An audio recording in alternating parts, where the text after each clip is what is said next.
The broadcast is now starting. All attendees are in listen-only mode.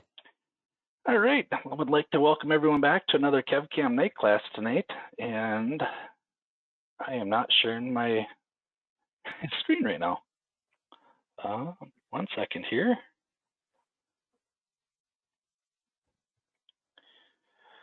Where's the screen?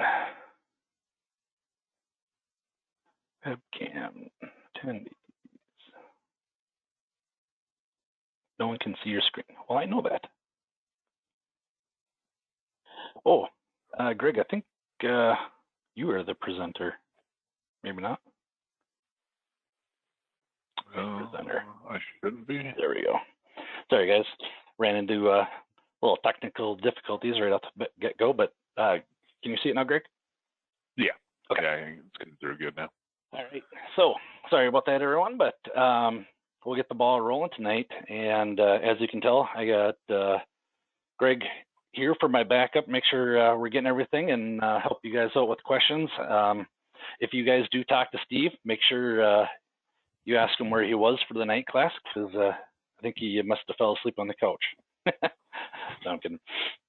But with that being said, I do see a couple new names in here, so we'll go through just quick housekeeping. We are using GoToWebinar to do these classes, so everybody is on mute. If you guys do have a question, Greg will read that off for me, and we will get your question answered right away.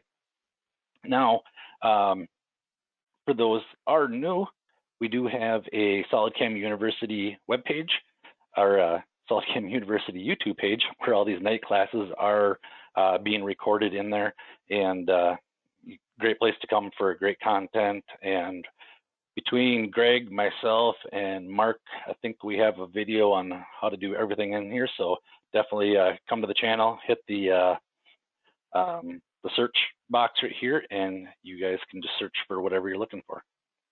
But with that being said, tonight we are going to be wrapping up iMachining tonight, and get all this off my screen.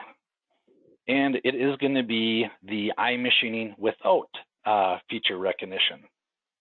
So what is the difference between 2D iMachining with recognition versus without? Well, one thing to remember is the recognition stuff has nothing to do with the associativity. So what I mean by that is if we use iMachining without feature recognition, it still has full associativity to the model. So if your model was to update or change at any one point in time, the toolpath will update to go along with it. With the, let's just pull it up here. With the feature recognition options in there, it is basically a simplified geometry selection for you guys. So kind of do a quick repeat. First one is recognition by face.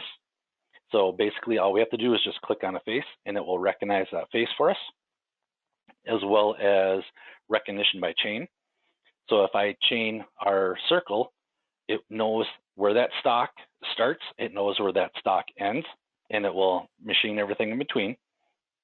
And last week we covered the outside feature recognition. And basically what the outside does is it looks at your SolidWorks model as well as your stock, and it's going to machine any additional stock that's off there, or that's currently on there. Now, what we're going to be covering tonight is the iMachining without feature recognition. Now, if you guys have been using SolidCAM for the past few years, this is exactly what you guys have been using in iMachining. So this is what you've been used to using for the last, since 2008 when we launched iMachining. But here is where you can, maybe you're just trying to get something and it's not recognizing it correctly, or it's doing something that you're not looking for. This is where you can come do it. And basically what I'm going to do tonight is show you guys everything that we've done previous. So if we wanted to do feature recognition by face, but I will show it to you without the recognition, I'll say the old school way. So with that being said, first thing we'll do is let's machine the outside of the part. Now, when we use the feature recognition, we don't have to pick any geometry, but since we're not, we have to manually pick everything. So what I'll do here is I'm going to grab my stock first, as well as my part. And now by doing this, let me get rid of the show chain here. By doing this, I've labeled where my stock starts as well as where my SolidWorks part starts. Now, like I said, since we don't have that feature recognition tied to this one, it doesn't know what to do. It just iMachining just thinks it needs to stay within this containment area. So what we'll do is right click on chain number 1, which is their stock, and we'll mark that chain as open. And so what that's going to do is it's going to tell the software that that's the outside, and we want to treat this as if it was an island. So it will start from the outside and work its way right up to our SolidWorks part. So we can go ahead and accept that.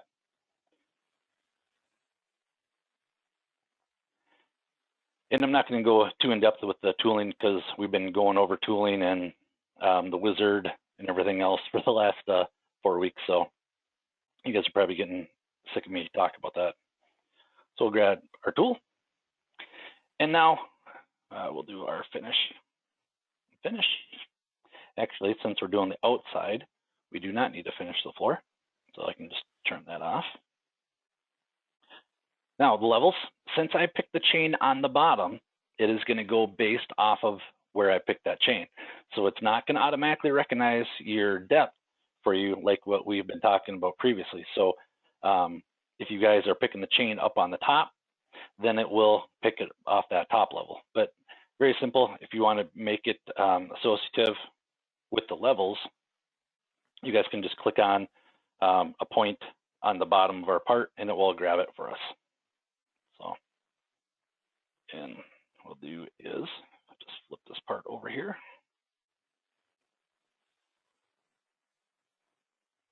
There we go. And the green means that level has physically linked itself to the SolidWorks model. And I think we've kind of talked about that a lot. So what we can do here is just go a little bit farther past now. Do a -10 thou, so we don't get that little flange on there.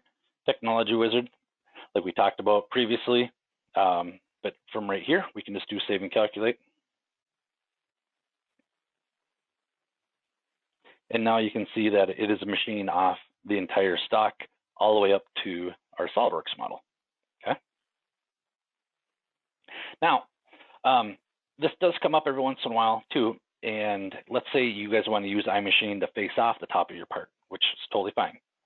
Now, if you don't have a face to click on, like what we do right here, but we have just the wireframe, excuse me, of what's going on, then we can use the feature recognition without, well, actually, we could use with the faces because we could just click on this face up here and it would automatically recognize what stock is there.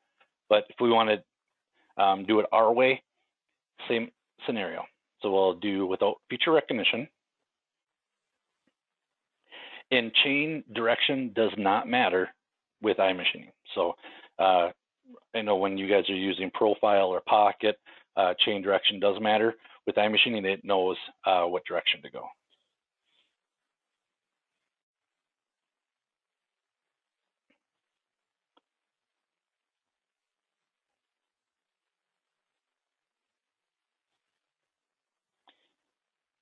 All right, so now we chained up everything, but Greg forgot to tell me to mark that chain as open. So we'll go in here and mark that chain as open. So it goes, basically we want to do it as open so that tool path doesn't stay internal to that chain. It will actually go past that chain, and we can do a open edge offset of, you know, whatever value you would like. So if you would like to do something really big, you can put that in there, or we can just put like a 10 thou in there so we're not wasting any air cutting in there. And like we talked about, just go ahead and grab a tool.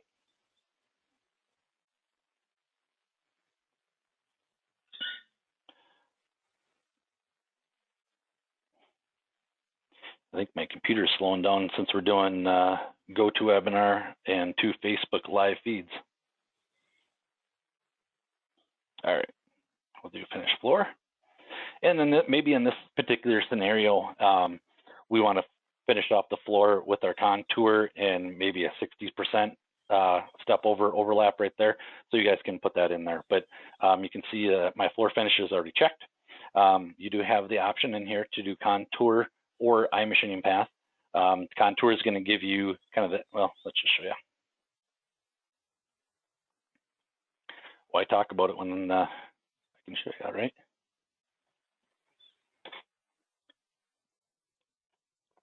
All right, so right here, you can see the spiral, and that is the roughing strategy that's going on right there. And then you can see in here our contour style of the pocket contouring that is going on in there. That's going to give you that really nice finish. If you guys do use iMachining for a finishing, you will still get a nice finish in there, but you're going to get a lot of spiral swirls going on there, which if you put it on a profilometer, it's going to come out, or RA measure, it's going to come out just fine, but it's just not going to look as pretty as our standard contour lines in there. Okay. All right. So we did our face, we did our top, or I'm sorry, we did our outside stock, and we did our top. Now I want to kind of show you semi-open pockets using without the feature recognition. This is kind of neat in here because was it 2 years ago when we came out with the smart face detection, Greg? Remember? Oh, it was either, yeah, I think you're right, 2018. Okay. It was 2017 or 2018. One of those years. They came out with they came out track of this stuff anymore. Yeah. They came out with what's called the smart face. So for those of you that haven't used it, how you would normally have to do this is you'd have to click this line, and right here you can see it doesn't know it actually went up the line. So actually I will hit my backspace, and I think it's F7. No. Change that direction.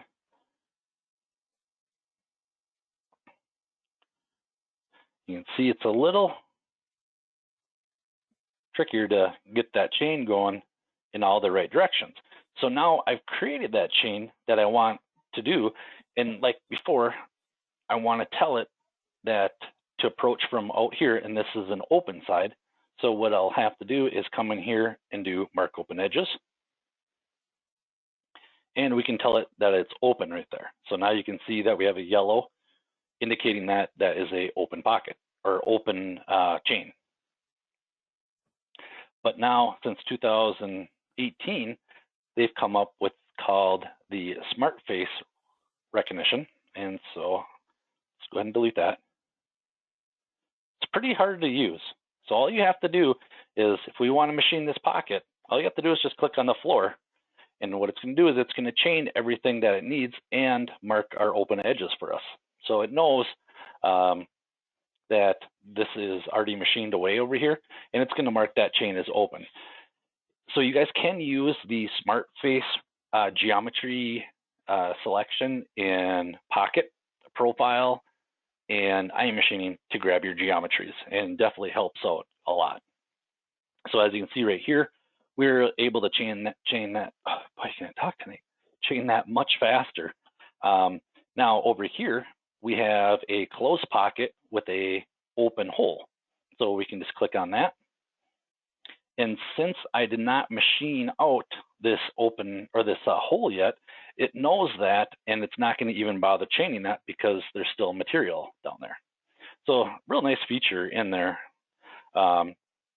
Now over here we have a larger semi-open, and you can see if I tilt it a little bit to the left, you can see we got our yellow line along with our closed chain over here. So that's one nice feature that's in there. And like I said, it's not linked to the feature recognition that you guys are seeing with iMachining over here. It is just a geometry filter for you guys. Now, Kevin, you were saying that because you haven't machined the pockets of those holes, that's not picking up on them? That just? I think that's the case with the feature recognition find faces. Well, let's try it. Yeah. So let's finish up our path here. Grab a tool.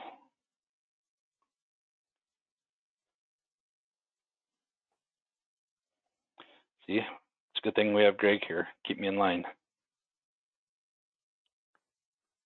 All right, do finish. And the other nice thing about that geometry filter is it will pick up the levels for you. So we don't have to worry about that. So let's save and calculate that.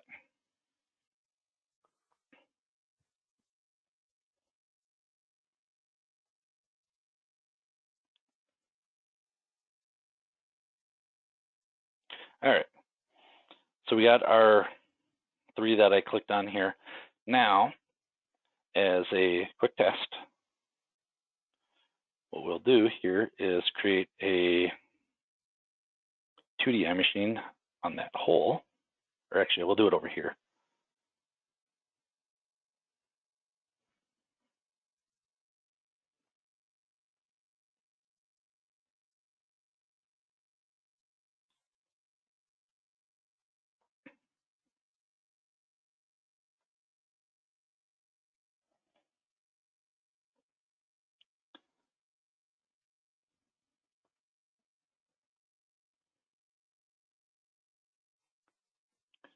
And we'll grab our tool here.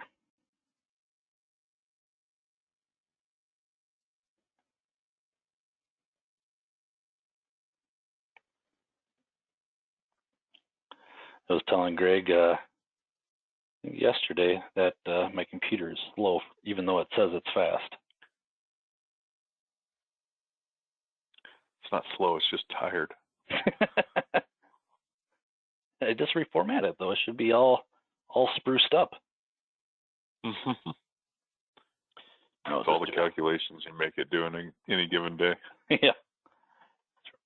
We'll do a negative 50 thou to go past. Let's save and calculate this now. Okay, so now let's just simulate this. Do solid verify. If you guys can remember last week on my other computer that just died. Okay. Okay, I need to get just a little bit deeper here.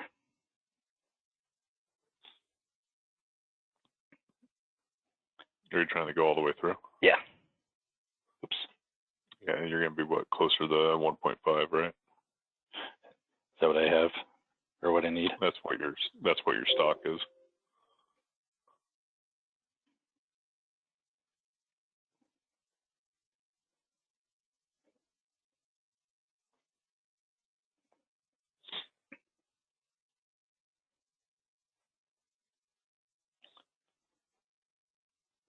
We'll also get a pretty good clear indicator with the toolpath as well, whether or not it goes over that. Yeah, that's void or not.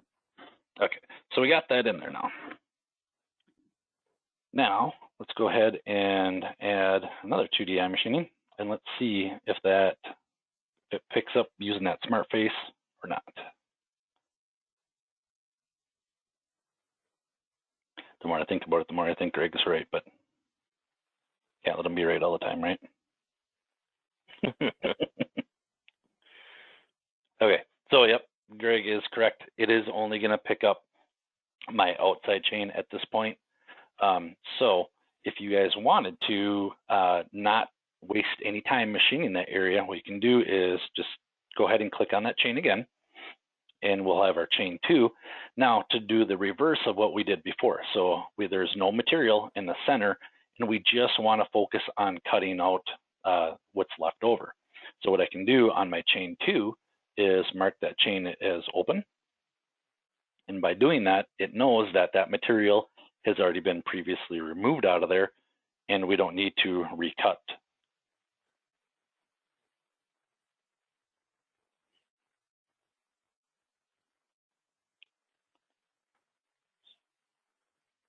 Yeah, that's a lot of the beauty behind the feature recognition tool paths is its ability to analyze the stock model and base it off what's been removed.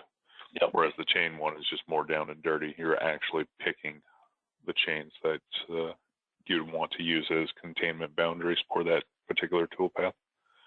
And it's more of a manual process. Yep. So now you guys can see that it's starting from that open pocket and then working its way out. Now,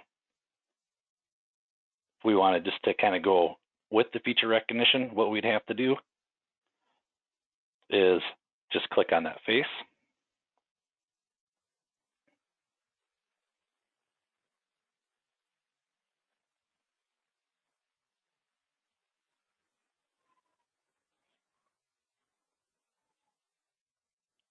And you can see we've got the identical toolpath, obviously, but all I had to do is just click on that face. So, I mean, there's definitely very nice features in here using that feature recognition.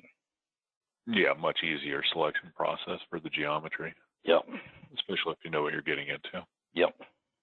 But like I said, the biggest thing is with some of our competitors out there, they lock you out of a lot of this stuff when it comes to feature recognition, and that is not what we want to do. I think we talked about last week with or maybe it was the week before with the technology wizard, where you guys can go in and make those modifications. You can tell it what kind of chip load you want. You can tell it, you know, what angle of engagement. We want you guys to have that full control there. Stability, because like I said before, we're machinists and we are anal and we like to see things our way, not a computer program way. So, okay. So now I mean, am I missing anything, Greg, or anything else that you think we can show with the old school way? Yeah, I think another good example would be the pocket that is down and to the right of the one that you just did. That one that's kind of got that open edge. This guy over here? Yeah. Okay.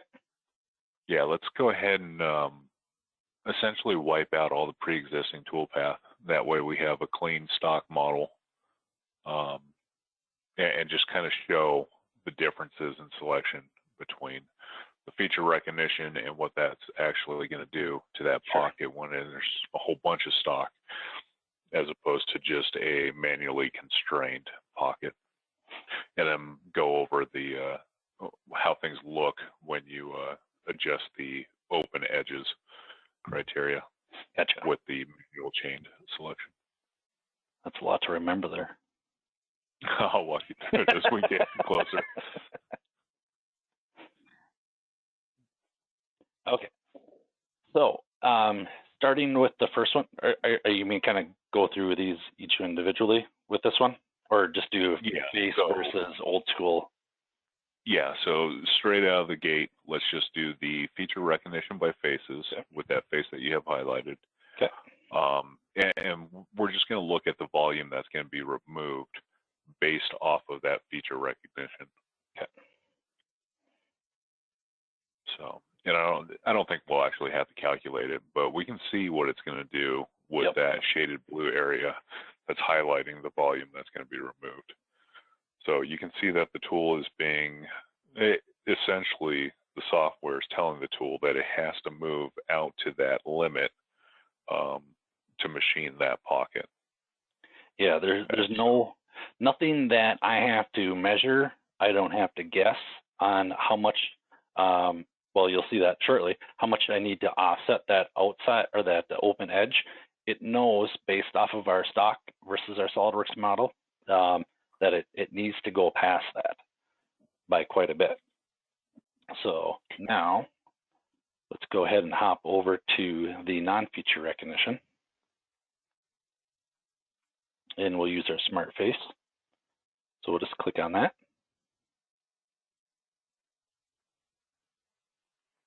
Now, I'm gonna have to save and calculate this one just to show you guys what we're looking at here. But technically right now, since I did not do the feature recognition, if I was to run this out on the machine, I think I would have some terrible noises going on in my Z-axis because you can see my tool is actually plunging straight through that material. And that's because the non-feature recognition doesn't know how much stock is there.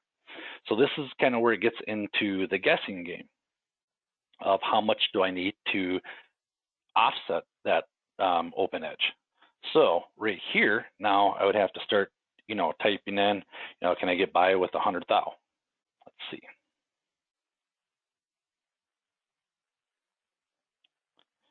$100 thou is not going to do it. So you can kind of see there's a little bit of guesswork here.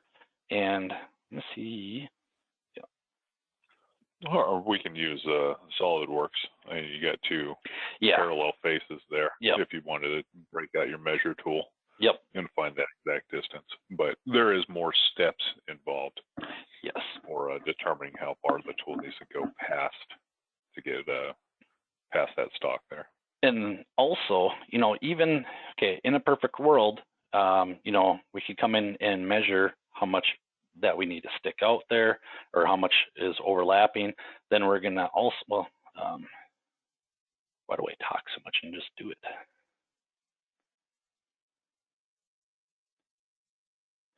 Okay, so from right here to right here, we have a distance of 604, okay?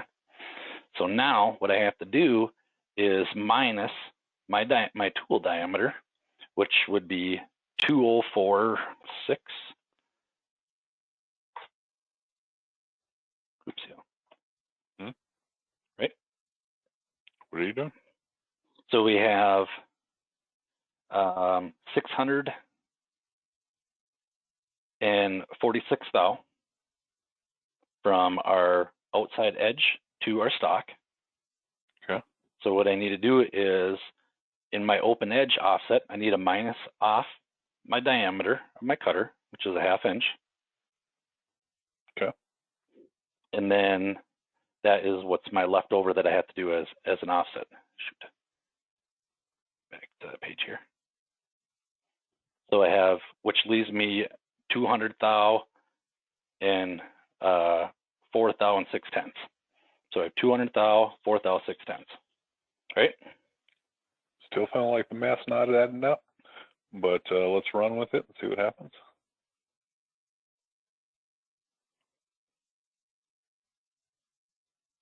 Okay, I think I calculated. So now you can see our toolpath did jump out just a little bit further now. And now, if we go into our simulation here,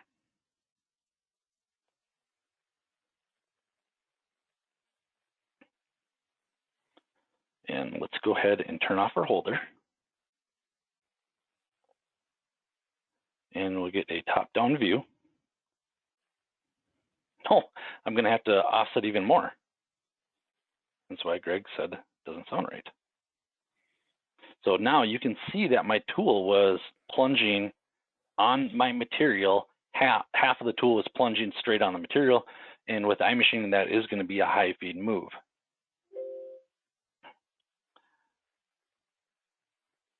So now,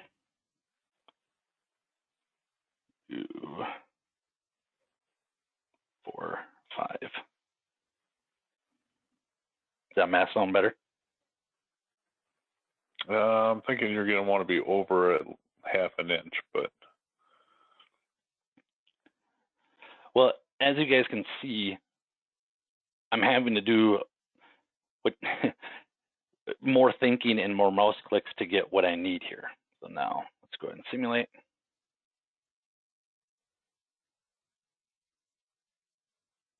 And we'll do top-down view along with our holder turned off, single step it. And we're going to zoom. So now you can see that now I'm not coming down straight on my material. And now we're arcing in. So now, come on, rotate.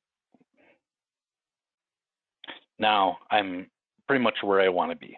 And like Greg said, take that extra additional piece out, or that additional material. So we're at 450 thou, make it 500 thou to be a little bit on the safe side. You definitely can do that. But like you guys, or like we were saying before, look how much work that went into here to get our tool path to match exactly what was done when we just did based off of the feature recognition module there. So did we clear up everything there, Greg?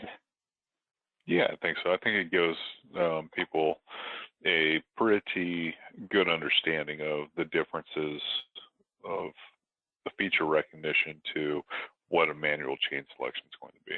Yep. And like now, I said, if you only have sketch geometry, then you're just locked into using the chain method of using iMachining. So if you're dealing with models that don't have any solid features to them at all, so no target model, no stock model, you can still use the iMachining toolpath, but it's just going to be in chain only mode. Absolutely. And definitely, if you guys are looking at using iMachining just for the chain, with just a 2D sketch only, it definitely can be done. I think we have at least 1 or 2 videos talking about creating a SolidCAM project just based off of a 2D sketch. Just takes a little bit more work because you have to type in your depths. And as Greg mentioned, there is no feature recognition because there is no solid at that point, but the option is there for you guys as well. So any questions from anyone? And I should look at our Facebook group because we are live on there as well. I don't know if anybody's in there or not. I don't see any questions coming through. Let's check the other Facebook with the infinity screen. If you guys are looking for a place where you get almost like a conversation area or almost like a forum, there is 2 different SolidCAM Facebook groups. One is called SolidCAM North America, which is just only going to be for the United States. And then there is another one that is SolidCAM Programmers, and that is going to be international. SolidCAM has no control over these. We just like to help out people that are there. One of our resellers started the SolidCAM Programmers group, and then the SolidCAM North America, actually 2 of our customers started that group. So we're not tied to that at all, but we are there to help you guys out. So if you guys are looking somewhere up in Canada, Mark's shaking his fist. The North America group does include the Canadians, yes, and Mexico as well. Yes. So entire North American continent. Yep. But all right.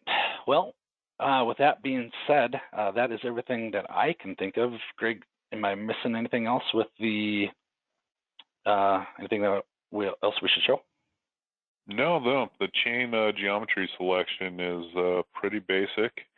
Not a lot of bells and whistles there. It's pretty straightforward. So I think what was shown was good. No questions coming through the questions panel on the meeting side. So I think everybody is good to go there. And if you guys are running into this, if you're watching on YouTube, have questions, my email address is below. For those of you guys who are watching it live, definitely if you come up with a question later on, send those over to me via email. And my email address is in the GoToMeeting for everyone, as well as Greg's. What was I going to say? Oh, coming up, we are out of classes, so I will be putting together a schedule for the next week's class. So definitely make sure you guys come over to the solidcam.com and go under webinars and click on KevCAM Night School, and the new ones will be there shortly. So that will be in there. So definitely come check it out and get registered. But with that being said, Greg, thanks a ton for your help tonight. And I want to thank everyone else for joining on the GoToWebinar, our Facebook Live, our YouTube. We're going everywhere.